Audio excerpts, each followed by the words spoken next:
Hi, this is Paul, and today I'm going to show you how to create a custom wipe transition in Avid Effects using BCC PinArt and BCC Linear Wipe.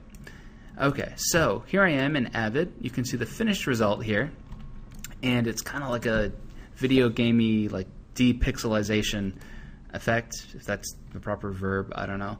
But it looks cool, and it's also going to teach you how to do some cool layering effects in Avid Effects. So let's get right into it here. So I'll start from the finished product just to show you how the timeline will look when we're done. And it's not going to look too bad, is it, for all the stuff going on here? Just 2 extra video tracks. Twirl it down, you can see we're going to use a glow, we're going to use a PinArt, and we're going to use a wipe effect, which is, well, I renamed it, but that's the wipe effect. Alright, so not too bad, and I'll show you how it's done. So just starting from a new project. Nothing going on, no effects here.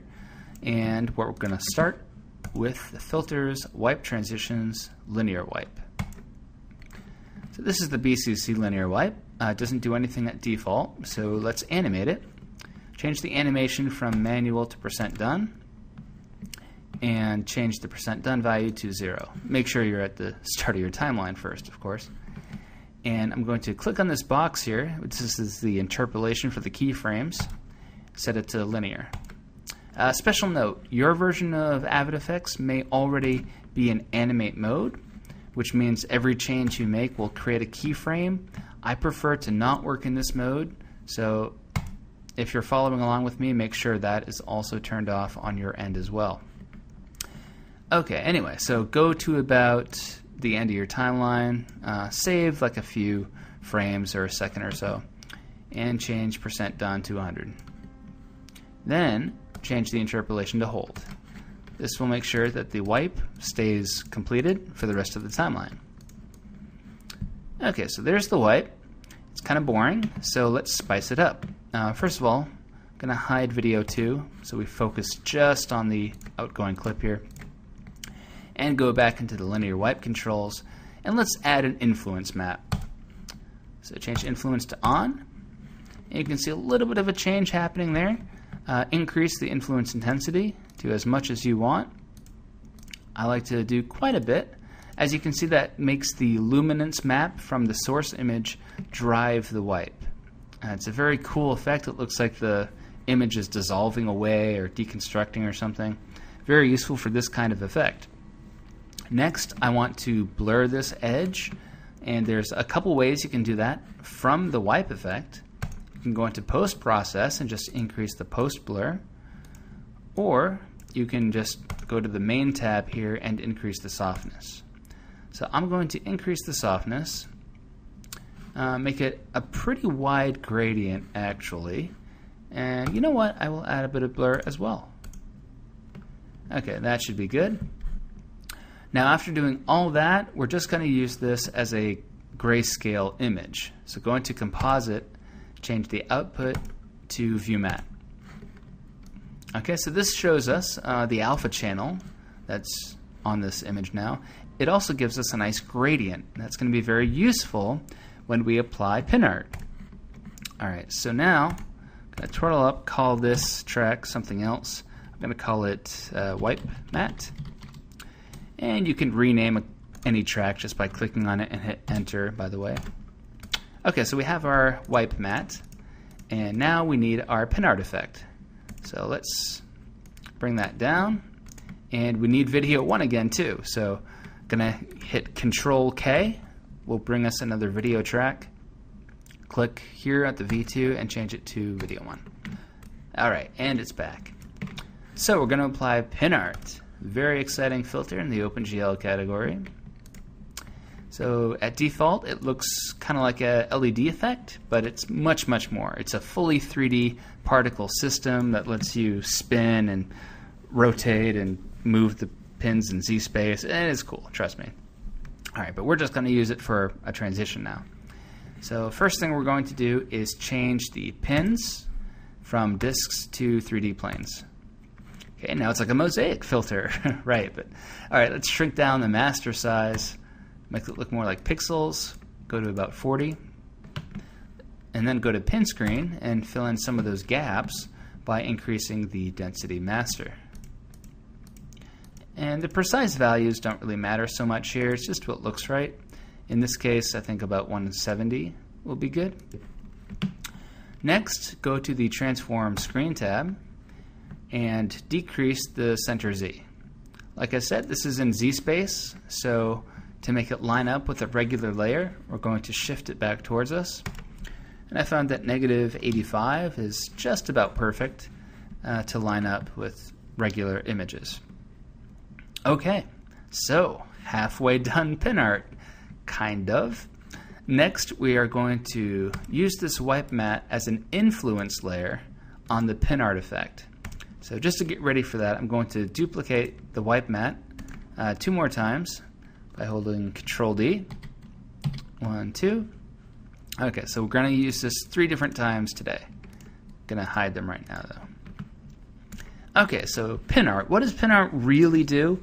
Well, it takes these particles that we've created and it shifts them based on luminance or alpha of your image. So you can see I'm changing the shift effect slider, which is what's making the pins go in and out. And that's how the dispersion effect works in the transition. So we definitely want to use this shift effect, put it all the way up to 100, and we want to use the size effect too. That makes the particles get smaller as the image gets darker, or as the alpha fades out. And those are the only 2 we need, shift and size. You could do opacity too, but that's kind of overkill. Next, we have to click Use Individual Effects Layers for this particular effect. And that's because we want the shift to be coming towards us and the size to be getting smaller. Okay, so twirl down the PinArt 3D track, and you can see here are those effects layers that we were just talking about right at the bottom here. And here's the easy part, which seems like it would be complicated, but it's not. Okay, just make sure this wipe mat is visible and drag it right on top of the shift effects layer. And then take another one, make it visible, and shift it on top of the size effects layer. Alright, now as we go through, check it out. So the wipe that we have here is driving the distance and the size of the pins. Okay, now in this case it's actually getting further away from us instead of getting closer towards us, which is what the end result will be. So to change that, just go into the individual effects layers again and change shift effects layer mode to inverse luma. And that makes sure that the particles come out at us. And this is why the softness of the gradient matters. If this were a harsh, like black and white image, you wouldn't get this nice gradation of distance or size here. It would be just like all on or all off. But there are ways to do effects like that. So I really hope you guys play around with these different effects layers, and you can use anything you want to drive them. You can bring in video, you can make in your own gradients, you can use still images, whatever. And that can affect how the pins are moving and coming at you and going away. Alright, so that's what I say when I say there's a lot you can do here, but I can't get into all of it. Even talking about it takes a lot of time. Okay, one more thing to do in PinArt before we're done with it for the day. I'm going to go into Noise Waves and turn up the amplitude just to give it a little bit more motion. So you can see a nice kind of organic wipe effect going on there. Organic for digital pixels, that is. Alright, so now that we have that all set up, I'm actually going to call this whole track pixels. So we still need the regular outgoing video again. Just going to do that same shortcut, Control K.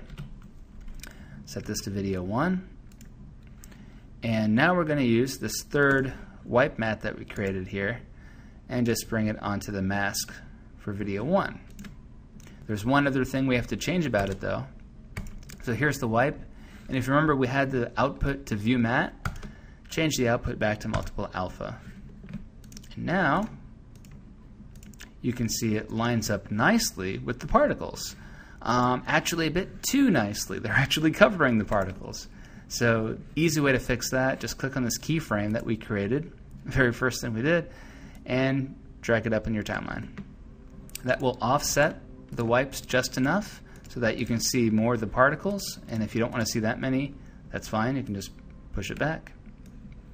This is also why I like using the linear interpolation, because if you were using a acceleration or ease in, ease out, the lining up of the two wipes might not be quite as smooth. Okay, so the only thing left to do is add that glow, and that was really easy. All I did was select my second track here, filters and effects. So I used the regular glow, but the colorized glow shows up better. And there it is. I like green for anything that's supposed to be like technology and digital. Increase the intensity of the glow. You can see it, very cool, like digital dissolve effect right there. Alright, now let's say you thought this was a lot of work and you never want to go through all this again. No problem. Just go into the file and save this project. Now of course you can just save it as a project and load it again, but I'm going to say save project, copy to library. Now why am I going to do that? Well, that's because it's going to give us a thumbnail in the library browser. Okay, so that's getting ahead of myself. Let's apply back to Avid. So here's the finished transition, just like we started with. Very nice. And hey, look at this, 2 new clips. I want to add a transition, but I don't have all day. So I'm just going to take the Avid Effects transition, pop it right in there, launch the interface, and now open the library browser. Okay, again, why am I doing this? Because of just adding a project? Well, the library browser lets me preview with the thumbnail here the effect before I do it. So there's one I just made. Here's one I made earlier. See, it's a little bit different. And of course, we have a lot of other different transitions too. You can generate all the thumbnails ahead of time. I should have done that, but you get the idea. So you can see all these other transitions right from this window without having to actually load them. Anyway, so this is a good one. This is the one I just made. Let's apply it again. Just open the project, close this browser, and here it is on my new clips. Perfect. Alright, so I hope you learned a lot. I hope you're not scared of doing this yourself and trying new things, because it's a lot of fun and you can have a lot of cool transitions created from this product. And if you don't own this product already, you can try it free for 14 days, and that's at our website, borisfx.com.